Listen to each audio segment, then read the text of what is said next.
Olá, internautas. O Tempo entrevista hoje o secretário de Defesa Social de Minas Gerais, Bernardo Santana de Vasconcelos. Seja muito bem-vindo, secretário. Muito obrigado, é um prazer estar aqui. E aqui ao meu lado está também a editora de cidades do jornal O Tempo, a Marina Schettini, que vai conduzir essa entrevista aqui, essa conversa da gente com o secretário. Bem, secretário, a gente vai conversar sobre vários assuntos, né? O senhor que assumiu a secretaria num momento, digamos, um pouco turbulento para a segurança no Estado. A gente gostaria de tirar algumas dúvidas do senhor, né, Marina, em relação a como estão os planos da secretaria para tentar melhorar a segurança da população de Minas Gerais.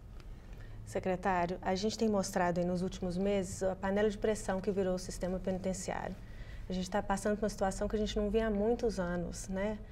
O senhor, desde que o senhor assumiu, o senhor já visitou alguma penitenciária? Se o senhor já visitou, quais foram? E qual foi a impressão do senhor? O senhor identificou mesmo esse risco iminente de rebelião, de caos? Bom, em primeiro lugar, vamos pegar uma frase de cada uma, tá? A questão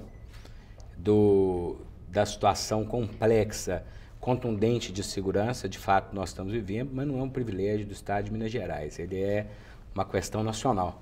Eu assumi, após a minha designação e após assumir a Secretaria de Estado de Defesa Social, que é o resultado aí da fusão da Segurança Pública com a antiga Secretaria de Interior e Justiça, eu sou também o presidente do Colégio Nacional dos Secretários de Segurança Pública, né? Eu represento a união aí de todos esses secretários. Então, esse é um problema que sofreu uma endemia nos seus aumentos aí de índices paranegativo ao longo dos últimos anos, uma situação nacional. Temos as nossas peculiaridades de Minas. Questão do sistema prisional. A frase é interessante e é verdadeira. Há muito tempo que nós não víamos uma panela de pressão como essa. Nós não víamos mesmo, porque ela não era mostrada. Esse é um grande problema. É tratar com transparência os números. Nós não tivemos uma piora da situação prisional nesses 8 meses, até porque isso é impossível de se conseguir fazer, haja visto a dinâmica do próprio sistema prisional, os anos todos colocados, os anos todos que você tem aí de caminho dessa situação. Vou dar 2 exemplos aqui muito rápido. Um primeiro, de um tempero um pouco histórico, e o outro nós vamos aqui para a prática. Recebi outro dia de um amigo que é muito querido e que teve aí muito à frente de diversas direções de importantes unidades prisionais, que é o doutor Ediraldo Brandão, uma sumidade aí dentro dessa área, ao tempo em que nós ainda não tínhamos assunção pela SUAP do sistema, né? Um delegado de polícia que foi diretor da Dutra, foi diretor de importantes. Ele me deu de presente o discurso de inauguração da hoje penitenciária em Neves, que leva o nome do deputado, perdão, me deu uma... José Maria Alckmin? José Maria Alckmin. José Maria Alckmin. Entrei aqui na história e fui esquecer logo do José Maria Alckmin, né? Se fosse ele aqui, assim, para você, filho ingrato, né? Mas o do José Maria Alckmin. O deputado José Maria Alckmin inaugurando a unidade que hoje leva seu nome, José Maria Alckmin, em 1939, com presença lá do presidente da República, que era o Getúlio Vargas naquele tempo. E o impressionante ali é que o discurso era e é extremamente atual. E isso é algo extremamente importante e complexo, porque em direito nós discutimos muito aí as diversas teorias dentro da área penal. Nós discutimos teoria do crime, nós discutimos teoria de pena, mas num sistema prisional ele não é discutido há muitos anos, ele segue um mesmo ritmo. Então, um discurso de 1969 ser atual para hoje. O sistema prisional sempre foi o patinho feio da segurança pública, quando, na verdade, nós temos que ter uma consciência de que ele é pilar, porque não há sentido você ter todo um trabalho policial na prevenção, policial na parte investigativa, o trabalho dos juízes, dos promotores, dos advogados, se você não tem uma dinâmica de eficiência no sistema prisional. Não só para ter vagas para manter preso aquelas pessoas que sofrem condenação ou que estão, por alguma razão, no regime provisório. Mas um sistema que funcione no aspecto de não ser retroalimentador. Hoje nós temos essa característica que é nacional, aí é um dado que é nacional. Nós temos um índice superior a 70% de reincidência dentro do sistema prisional. E uma reincidência que é marcada com acentuação da gravidade do crime, né? Então, isso faz com que se agrave, sob a maneira, os problemas dentro da área de segurança pública. Há que se trazer melhores resultados dentro do sistema prisional, da política prisional brasileira, e vamos aqui concentrar no nosso estado, que nós estamos discutindo, que é Minas Gerais, para que você tenha maior eficiência dentro, primeiro, de segregar saudavelmente, que está previsto na Lei de Execuções Penais, segregar dentro dos graus diferentes de ofensividade aqueles que estão ali, os pacientes que estão no sistema, para que você não tenha uma mistura, porque essa mistura ela sempre vai tender para a contaminação do que é pior dentro do outro, que é menos grave. Você não vai transformar, né, não vai sofrer uma influência do mais perigoso, ele não vai sofrer a influência do menos. O leão vai muito mais trazer o gato para o lado do leão do que o leão para o lado do gato. Isso é uma característica que está medida. Você tem dentro das reincidências sempre um pulinho ali na ofensividade. Pegando mais uma vez aqui a pergunta que a Marina fez, mas o senhor fala tudo isso com base em quê? Por exemplo, desde que o senhor assumiu, que foi a pergunta da Marina, o senhor visitou alguma penitenciária? Visitei. O que foi que o senhor viu lá e qual foi a impressão que o senhor teve Visitei para trabalhar antes de assumir, disso? visitei antes de assumir, visitei no meu período da Câmara, visitei pós-assumir, visitei pós ter problema, porque o problema que nós tivemos dentro da nossa gestão foi a situação que aconteceu em Valadares, uma situação que foi sui generis, porque geralmente quando você tem uma rebelião, tem uma pauta, né? A causa da rebelião é uma pauta, é a questão de revisão criminal, é a questão de alimentação que não está contente, e ali não. Ali foi uma questão procedimental, dentro de um dia de visita, que houve ali uma falta de observação de algumas características, era um dia de visita, tinha muita gente no pátio, até o que trouxe muita complexidade aquela situação. Todo mundo fala, secretária, que a superlotação, mesmo que ela não seja direta, ela não, mas ela contribui sempre vai contribuir. maneira, né? Presídio que não tem superlotação dificilmente vai ter rebelião. Né? Mas dessas que o senhor visitou, quais foram e quais que o senhor viu a situação pior? E Olha, se esse risco iminente, como eles falam, se é isso mesmo? Eu não acredito que nós estamos vivendo um risco eminente nesta gestão maior do que o que nós vivimos no outro, nas outras. Mas ele existe? Existe. Você tem riscos vários, inclusive, mas eu preocupo mais do que com risco de rebelião, tá? É um risco de continuar na ineficiência que o sistema tem e que a superlotação, seja na Dutra, que seja na Zé Maria de Alckmin, que nós falávamos aqui há pouco, seja em qualquer uma que você quiser visitar. Francisco Sá. Francisco Sá é uma penitenciária que foi feita dentro de um contexto de você ter uma segurança máxima, né? É uma situação modelo dentro daquelas geridas 100% do Estado. Você tem exemplos da PPP, das PPPs, das que estão aí, cada uma dentro das suas características. O que me preocupa mais, a superlotação preocupa, mas ela demanda medidas que estão sendo tomadas. Nós já geramos 500 vagas nesse curto espaço de tempo, com otimização, com uma melhor utilização de vagas, por exemplo, de APAC, que estavam sobrando e que ao contrário, já tem um índice de ressocialização 15. De 80%, tinha muita vaga sobrando.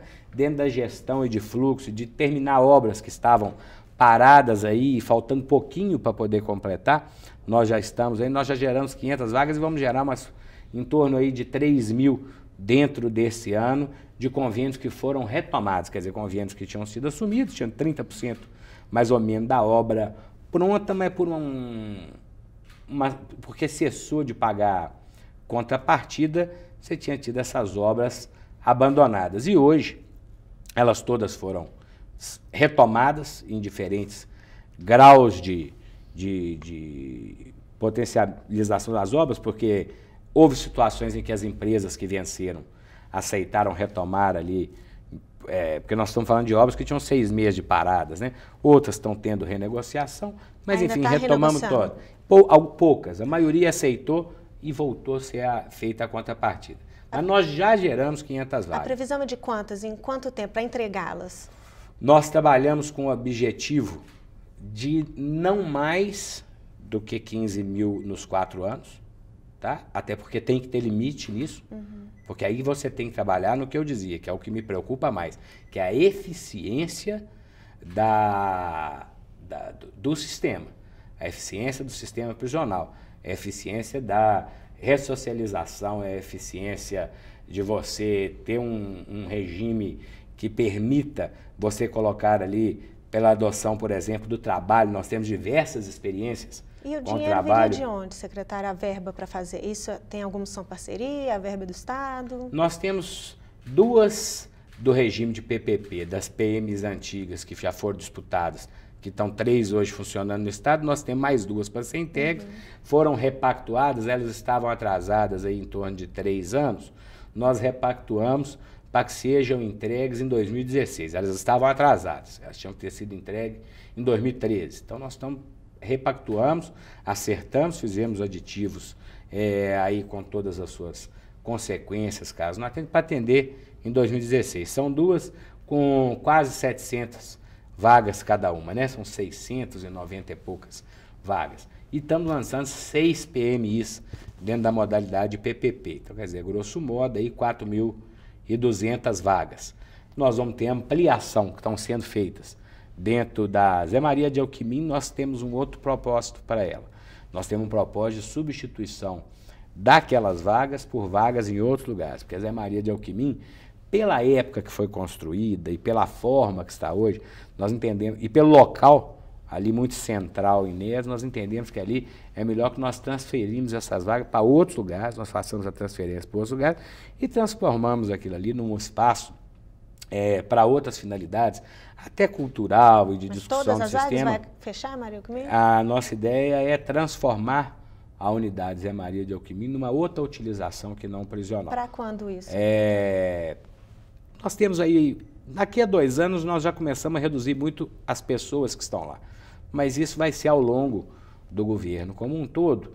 Vamos dizer que em 3 anos nós queremos, o nosso objetivo interno é de em torno de 3 anos entregar a Zé Maria de Alquimim para sofrer reformas, mas aí num conceito diferente de gerar vagas, num conceito de ser utilizado para outro fim. Nós vamos aumentar, nós temos uma quase duplicação da Dutra, que tem espaço intramuros.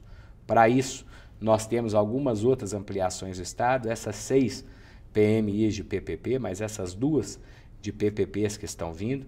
Nós temos unidades novas que estão sendo colocadas já nesse sistema do Força-Tarefa que foi criado para o sistema prisional, e esse Força-Tarefa ele foi feito com o objetivo de fluidificar as decisões, porque nós estamos sujeitos, todo poder público está, aos óbices naturais que o poder público tem para contratar, que geram um tempo um pouco maior. Então a Força-Tarefa, qual é o objetivo da Força-Tarefa? O diagnóstico já estava feito. Vai ter ali a presença da Secretaria da Fazenda pelo seu titular, da de Obras pelo seu titular, você ter ali a presença do planejamento, do governo, de diversas secretarias e representações, com a possibilidade de convidar outras tantas. Nós tivemos a cooperação tanto do Comando da Polícia Militar, quanto da Chefia da Polícia Civil, que ainda responde por parte do sistema prisional no Estado. Nós temos um cronograma também de assunção para que a SUAP possa assumir o restante dessas vagas, né? Então o objetivo aí foi fluidificar essas decisões. Nós retomamos as obras, tinha muita coisa do DEPEN, recursos oriundos de recursos federais, aonde nossas contrapartidas estavam aí não sendo pagas, o que geraram a paralisação das obras. E é uma média aí de 30%. Tem algumas com 50%, outras com pouco, mas uma média de 30% de execução. Secretário, ainda continuando na questão penitenciária, o que a gente mostrou também, quando a gente mostrava a crise, é que havia alguns conflitos internos desde que o senhor assumiu, e um dos motivos seriam indicações que seriam políticas que estariam agravando a crise penitenciária. O que teve de verdade nisso e se já foi resolvido? Bom, a primeira indicação política feita na secretaria foi a minha, né? Não existe concurso para secretário de Defesa Social, no caso aí de Segurança Pública e de coisas.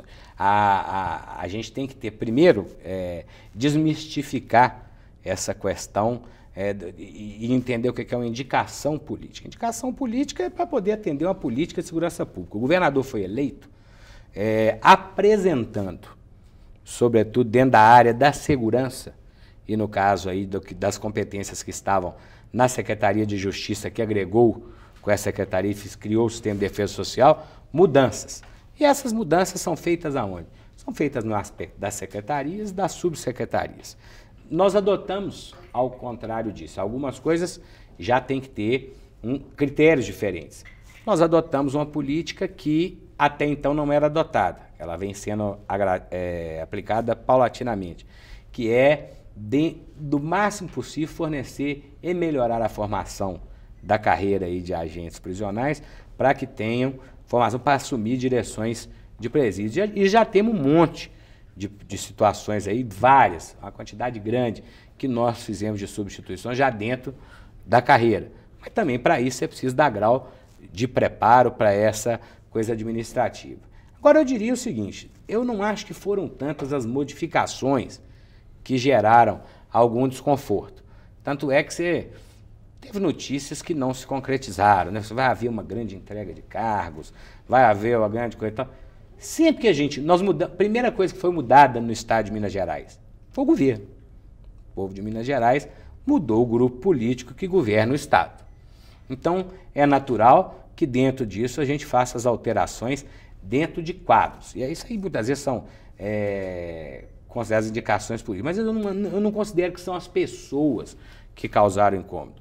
Mas teve algum incômodo de situações que você tira as pessoas da zona de conforto, que você tira de uma zona de comodidade e começa a adotar e mudar sistemas pré-colocados. Tanto é que hoje essa situação ela está muito mais tranquila, ela está pacificada, ela está colocada. Agora toda mudança gera isso sim. Nós vínhamos aí de um período grande de governo dentro de um mesmo grupo político. Então você chega, altera muito mais do que as pessoas, e eu penso que as políticas, num primeiro momento, podem gerar uma coisa. Mas eu acho que foi muito maximizado. Tanto foi maximizado que não gerou as profecias quase, né? Porque ali quase que eram profecias de coisas que iam acontecer, elas não aconteceram exatamente porque todas essas mudanças foram feitas com responsabilidade e as pessoas estão correspondendo. Nós sempre a secretaria, e eu acho que isso é algo muito importante, uma equipe multidisciplinar dentro da área de segurança pública e de defesa social. Lá nós temos representantes de carreira, que vieram da Polícia Militar, todos eles com história importante dentro da Polícia Militar, coronéis com história dentro da Polícia Militar. Nós trouxemos um desembargador aposentado para a subsecretaria para a SUASE, que trabalha com a questão da socioeducativa, né? O desembargador Armando dos Anjos. Eu citei, por exemplo, nós temos lá o coronel Ivaí, subsecretário de Sistema Prisional, nós temos lá o coronel Wilson, secretário de Logística da nossa secretaria, né? Nós temos lá o coronel Maurício, que cuida da integração. Nós temos um delegado de Polícia Federal, que é o meu adjunto, que era o Direx, que significa o superintendente adjunto, né? Chama Direx, diretor executivo, mas que em funções seria como se fosse um superintendente adjunto em Minas. Era o segundo homem da polícia. Então nós temos uma equipe, temos lá na SUPOD, o Rafael, que trabalha há muito tempo dentro dessa área de prevenção de drogas e tal. Essa equipe multidisciplinar, temos lá uma defensora, uma ex-defensora geral do Estado. Então, essa equipe multidisciplinar, ela vem dentro das subsecretarias, trazendo um resultado muito importante, porque essa discussão que mescla as diversas experiências. E dentro do sistema prisional, eu acho que nós tivemos muita coisa anunciada. Falando nisso, pegando o seu gancho, secretário, a própria SEDES, ela tem divulgado muitas pesquisas recentemente. Sim. Uma delas, que foi nesse primeiro semestre, apontou que teve uma queda no número de homicídios, né? Agora há pouco o senhor falava que a secretaria tem trabalhado muito com números. Essa queda teria sido de 11%. 11%. Né? Mesmo assim, isso ainda de acordo com a pesquisa, são 10 homicídios por dia no estado. É o que verdade. a Secretaria tem feito, trabalhando a partir desses números, para tentar manter esse patamar ou diminuir mais ainda, que é o ideal, na verdade? Nós tivemos aí uma redução, nós tivemos resultados positivos, vamos dizer assim, resultados que demonstraram que as políticas que estão sendo colocadas, tanto pela Polícia Militar quanto pela Polícia Civil, num mesmo diapasão ali dentro com a Secretaria, que mostram resultados positivos em todos os crimes violentos. Tivemos redução em quase todos. Nós ainda tivemos um aumento dentro do assalto, que foi uma coisa que aconteceu a nível nacional. Mas por que eu digo que o resultado é positivo, que mostra que a polícia foi positiva? Porque mesmo que a política foi positiva, porque mesmo nesse de assalto, nós tivemos um crescimento, mas já bem menor do que o que se observava de 2013 para 2014, de 2012 para 2013, 2013 para 2014. Isso é o que nós queremos? Não. Mas já mostra que está havendo uma redução, até nesse que é o único índice vermelho que nós tivemos de todos os outros crimes violentos, que nós tivemos resultados positivos. Os números são grandes, sim. A redução de 11,7% nesse último trimestre e de 12% no outro trimestre são grandes. Mas é porque nós pegamos aqui essa redução. A que tipo de política já desenvolvida pela Secretaria? Quantidade de operações significativas feitas pela Polícia Militar, uma competência de investigação e de trabalho também em aumento dentro da Polícia Civil. Muitas operações que resultaram aí, vocês vão ter oportunidade também de ter eu estou hoje aqui acompanhado pelo nosso comandante da Polícia Militar do Estado, pelo nosso chefe da Polícia Civil em exercício, o Marcos Luciano, que vão poder trazer esses dados também. Nós vamos falar também com a nossa editoria do Tempo. Foram mais de 12 mil armas apreendidas pela Polícia Militar, foram milhares de operações que resultaram aí numa série de prisões, aquelas que ocorrem em operações que são prisões ali decorrentes do que é levantado ali na hora, mas também de alvos estratégicos, da mesma forma na Polícia Civil, de alvos estratégicos, pessoas que eram aí, que estavam em posição importante de comando dentro da situação, por exemplo, do tráfico de drogas. Nós tivemos uma situação de prisão em Umas, de uma pessoa que era responsável, chefiava uma grande parte do tráfico na grande BH, né? Que foi pego aí na divisa do Estado, com cooperação entre outros estados. Então, nós temos, primeiro, um resultado de muitas operações que redunda do esforço pessoal do comando da Polícia Militar, da chefia da Polícia Civil, né, e de toda a estrutura. Senhor, desculpe interromper, eu vou insistir no roubo, porque o senhor disse até o único que subiu. Se a gente for juntar todos os crimes violentos, o roubo ainda é maior que eles na comparação. E o roubo é o crime que mais mexe com a sensação de segurança das pessoas. Não, eu diria que o roubo é o crime que mexe com a sensação de segurança das pessoas. Eu queria saber, bem brevemente, o que a Secretaria está fazendo de imediato e de prático agora, porque só na comparação do roubo é 17% a mais, né? Primeiro semestre desse ano com o primeiro semestre do ano passado. O roubo é um crime que tem uma grande dificuldade quando você pega numa situação que nós pegamos no nosso governo, né? De uma quantidade de volume de ocorrências quase que impraticável, impraticável, tanto na parte investigativa, aí no caso quando ele já ocorreu, na parte investigativa ele é impraticável. Nós pegamos uma situação de roubo dentro do nosso estado enorme e que alcançou o interior do nosso estado. Nós somos um estado com muitos municípios, isso é algo extremamente relevante. E ele é assim, eu não diria que é um dos que mais gera a sensação de segurança, não.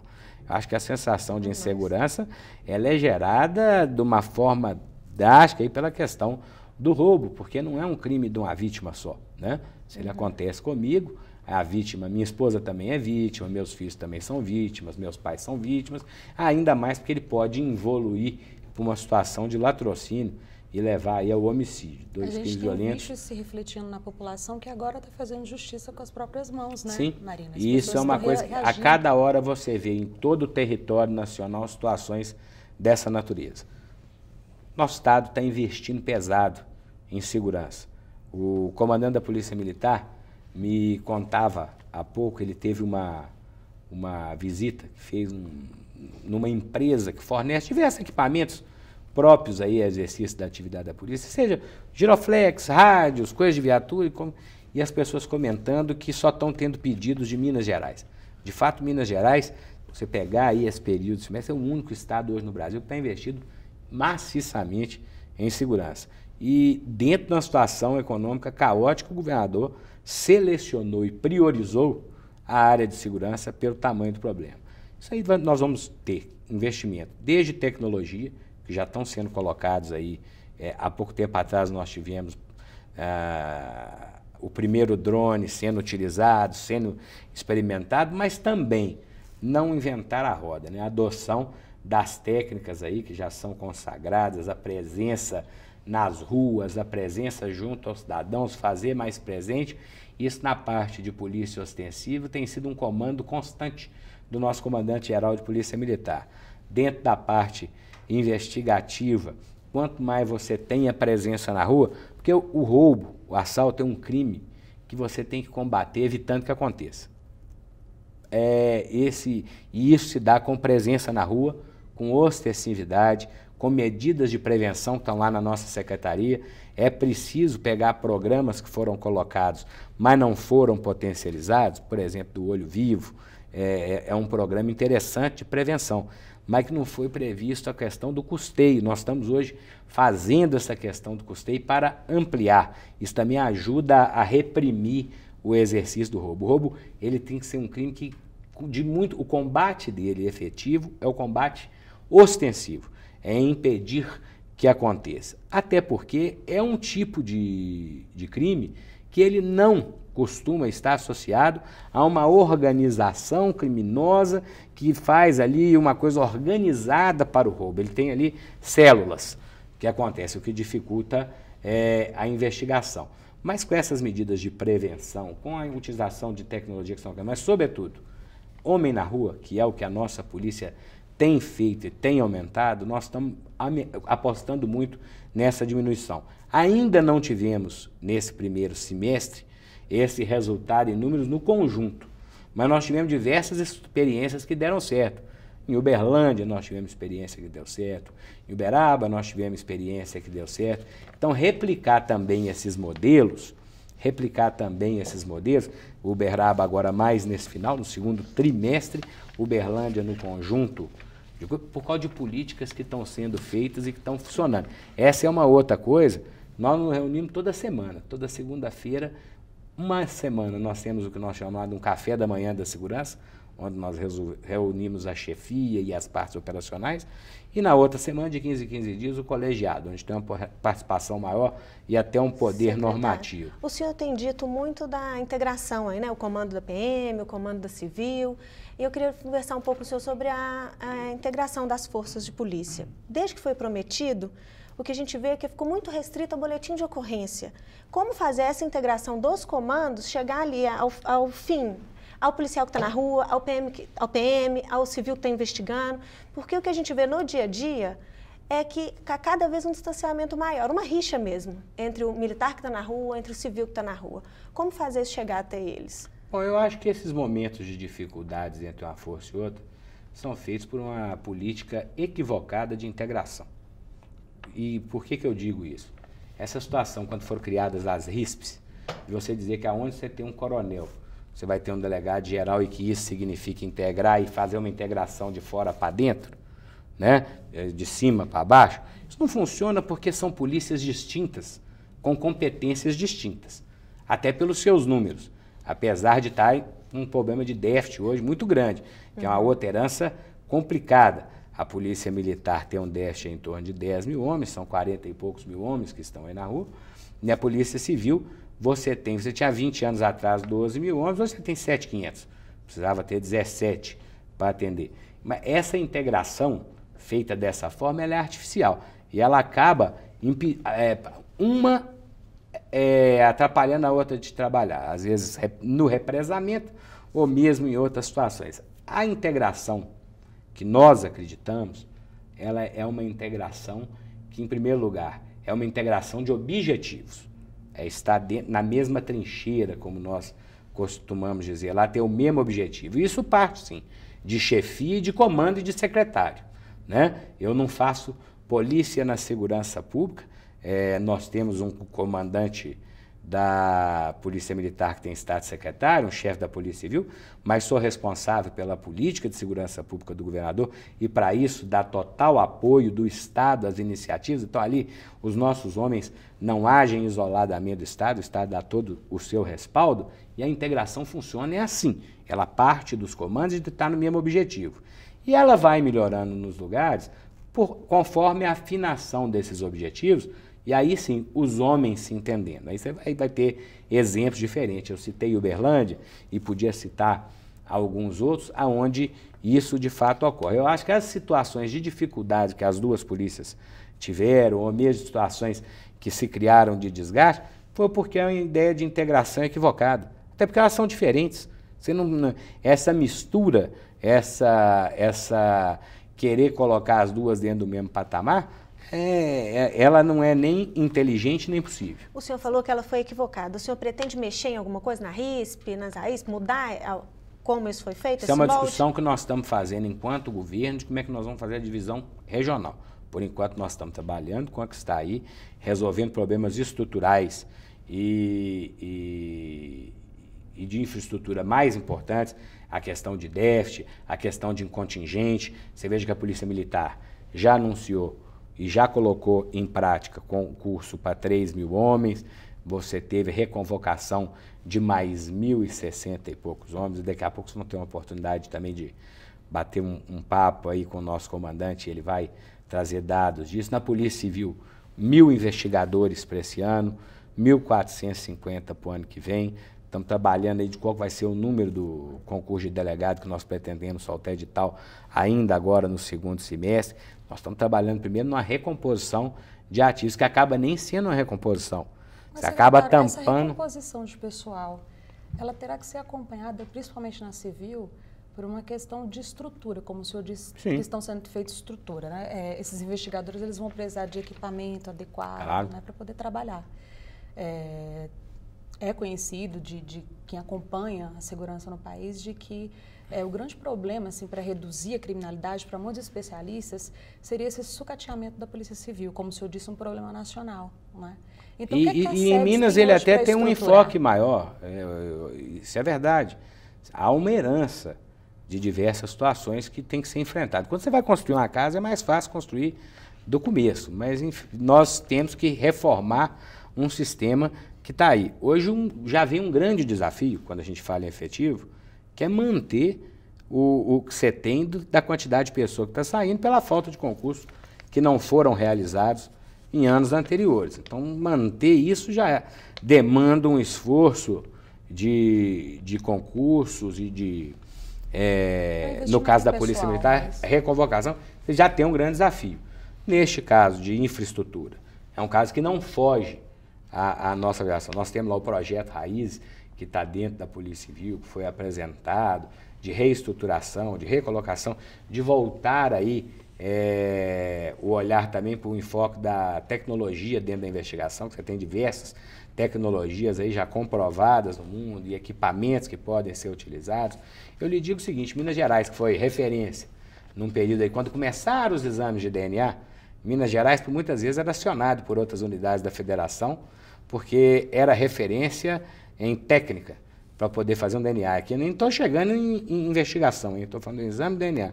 Há pouco tempo atrás nós estávamos sem estrutura de guardar material, aí falando dessa coisa. Dentro da investigação, nós ainda temos no Estado, nós estamos engatinhando na questão das digitais digitalizadas. Você tem isso na carteira de motorista.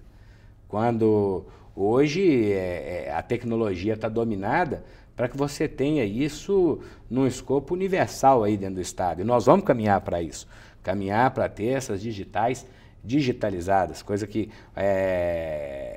sem diminuir a importância de um papiloscopista e do trabalho dele, mas você ter a digital colocada aí dentro de um sistema de computador, talvez pode resolver um crime num tempo... Para isso? Nós estamos em fase final de levantamento dos custos. Você tem dois tipos de tecnologia preponderantes disso aí, tanto o EIFOS quanto o MORFO. Nós temos um levantamento de custo-benefício dos dois, que acompanha também até um sistema de identificação facial, que ajuda muito quando você vai trabalhar com câmera, né? Já há orçamento para isso? Nós estamos em fase final de orçamento, de levantamento. Nós fizemos um diagnóstico, né, naqueles 90 dias.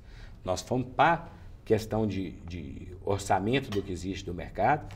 Nós vamos ter o levantamento desses preços todos finalizados aí. O nosso projeto é chegarmos aí já no meio desse mês com todo esse custo colocado, para colocar aí dentro de um cronograma desses 4 anos o que nós pretendemos fazer em termos de investimento. Tanto a chefia da Polícia Civil quanto o comando da Polícia Militar estão trabalhando de uma forma aí muito competente e com muita vontade na questão de planejamento e de investimento nesse tipo de coisa. Vamos dizer o seguinte, frota. Nós herdamos uma situação de frota dentro do Estado. Fala-se muito, tem muita viatura parada. Principalmente, né? Tem muita viatura parada, mas nós tínhamos muita viatura sucateada. Viatura é algo que, pela sua natureza, pela quantidade de pessoas que conduzem a viatura, pelas situações em que ela passa, ela tem uma durabilidade muito menor do que carros utilizados para outros fins. Nós já temos um programa de 250 milhões de reais autorizado pelo governador para investimento em viaturas. Nós vamos ter um trabalho comparativo entre experiências como a aquisição e a locação, para comparar os dois cenários dentro de mesmas realidades, para que possa se tirar de vez a aferição do que seria o melhor modelo, né? Secretário, só para terminar aqui, por causa do nosso horário, eu vou fazer 2 perguntinhas para o senhor, assim, Perfeito. Bem rapidamente. Se o senhor é a favor ou contra a redução da maioridade penal e a venda de bebida nos estádios? Bom, quanto à questão da maioridade penal, eu tenho a minha posição pessoal, mas quando a gente participa de um governo, né, e não está na esfera da competência do nosso governo, porque essa não é uma coisa de competência estadual, está sendo decidida pelo Congresso, que é soberano, eu tomo como princípio o seguinte: hoje não adianta discutir se é a favor ou contra. É um modelo que está adotado e que está colocado aí já em votação parcial na Câmara, ainda vai a Senado, volta aqui, mas tudo sinaliza por uma redução diferente daquela que foi proposta a começo, né? Ajustada para dentro do que foi colocado. Mas eu vou dizer aqui na prática, você vai mudar muito pouco por 2 aspectos. Quando você vai ver as pessoas que estão dentro do nosso sistema prisional, o percentual entre 18 e 22 anos é extremamente alto. É alto. Entre 18 e 22 anos é muito alto, né? Você tem aí dentro do sistema socioeducativo, sistema que seria dentro da SUASE, você tem uma retroalimentação do sistema prisional muito grande. Muita gente que sai daqui e vai para lá. Tem experiências exitosas? Sim.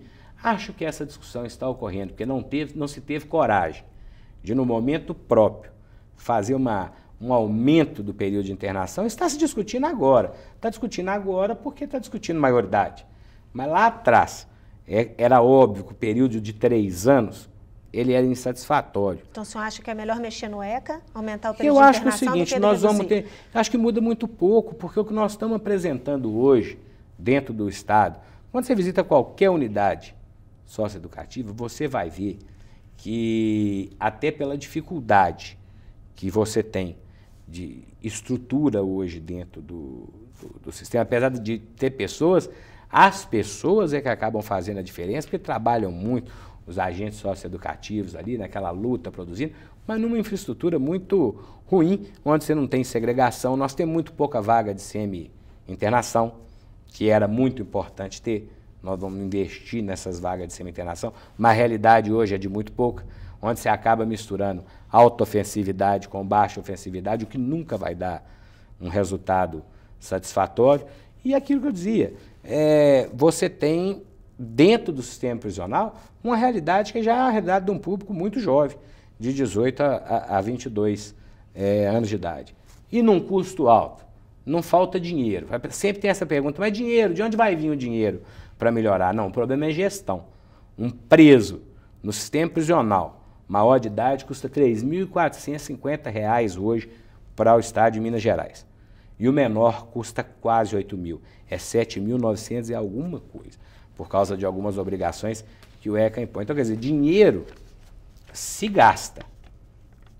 Hoje, a nossa grande preocupação e o foco é em melhoria de gestão desses recursos.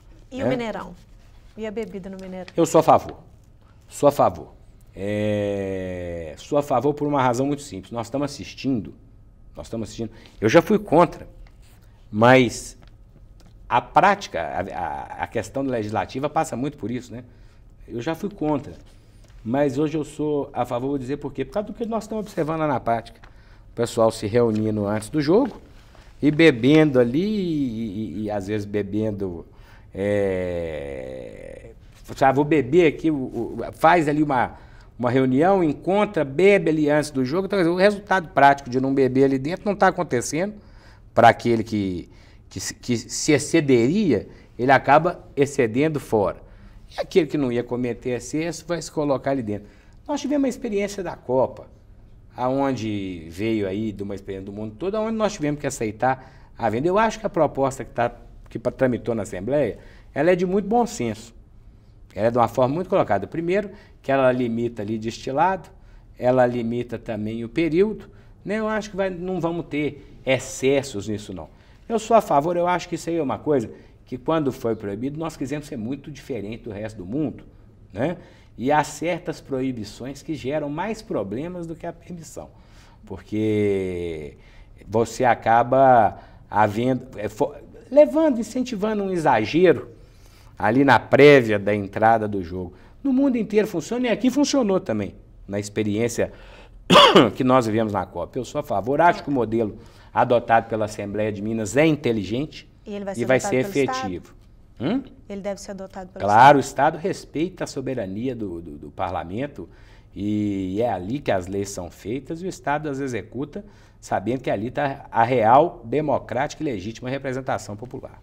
Ok, secretário, a gente agradece a sua presença aqui no Tempo, participar dessa entrevista tão esclarecedora.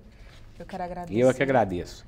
Quero agradecer também a Marina Schettini, que é a nossa editora de cidades, e dizer que estamos à disposição para mais esclarecimentos, muitas matérias aí que nós vamos produzir ainda aqui e a gente ainda vai procurar muito o senhor para responder as nossas questões. Nós estamos às ordens, todo o sistema de defesa social, né? As nossas corporações, as matérias são muitas, a complexidade das matérias também, tem assunto para muito tempo, é um momento que é uma matéria que, sem sombra de dúvida, nos assola enquanto cidadãos. Nós estamos vivendo um período de medo, nós estamos vivendo um período de necessidade de respostas, mas eu digo sem a menor medo de errar e muito embasado nos resultados. Os resultados desses 7 meses a FEI são resultados extremamente positivos. É claro, quando nós falamos de 10 homicídios por dia, um número que você diz, é muito? Mas era 16 o dia que eu comecei a acompanhar esse número.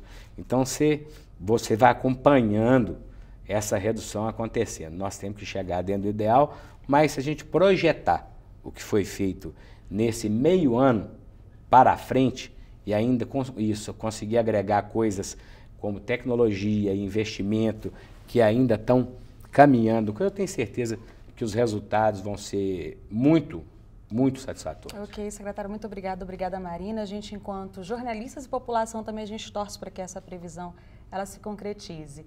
E a nossa entrevista vai terminando aqui, agradecendo a você, internauta, que nos assistiu, e aguardamos que na próxima vez vocês também nos prestigiem aqui. Até mais.